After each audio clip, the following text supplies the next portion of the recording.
joked about that when we first got together, because they have a story. They have 1 or 2 stories that they trade off, and we have 1 or 2 stories. And listen, it was nuts then. Now most of us are married and a little bit more settled, so we can't partake in the craziness like we used to. But we had millions of fans, and we were, you know, young guys, and so you do the math. You guys did. No, dude. That's rude. You guys had some good ones too. It sounded like punching ice cream in the basement compared to what you guys were doing. It's good, you know. We actually all had a chance to sit down. Yeah. One night at dinner right before we did Ryan Seacrest, and it's funny how, like, even though we were 2 different times, 2 different groups, the stories are very similar.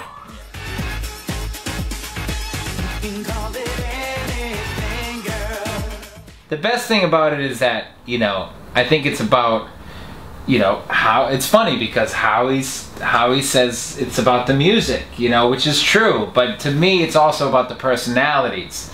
Like it's in there, it's both. It's 50-50 because you got to have the dynamic, and you got to have it in your eyes, and you got to have that whole feel. You know, and it doesn't matter who puts you together or whether you're manufactured or not, whatever. If they come together and it's right, then it's right, and you'll see it, and they'll stick around.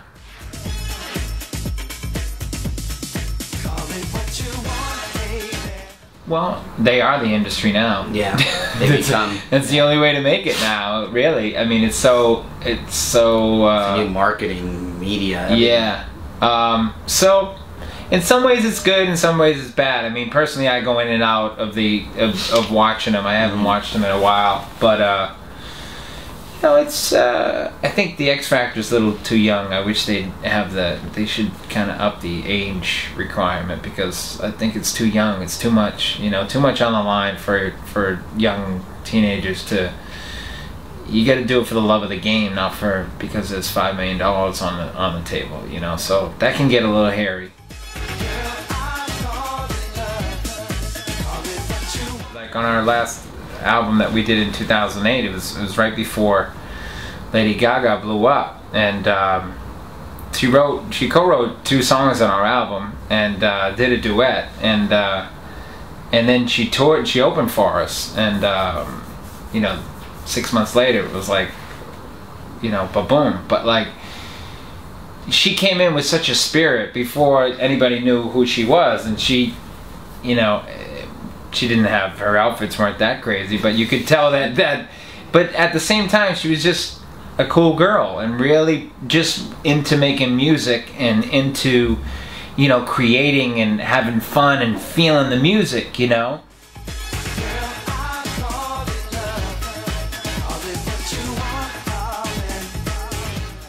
I loved hanging with her, and she was very, very cool. And you know, some artists just stick out. Some artists, I remember I saw her out of the studio before we even met her, and actually, because we already knew Red One, the producer, and they were having lunch at this place, and she had this crazy outfit on.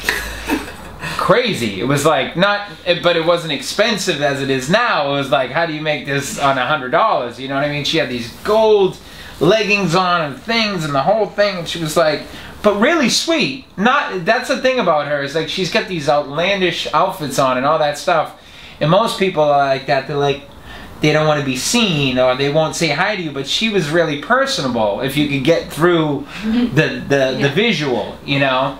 And I remember I was like, who's that? And she was like, and Red One was like, she's amazing, she's amazing. You know what I mean? This would be like a year before anybody knew who she was. So you could feel that vibe.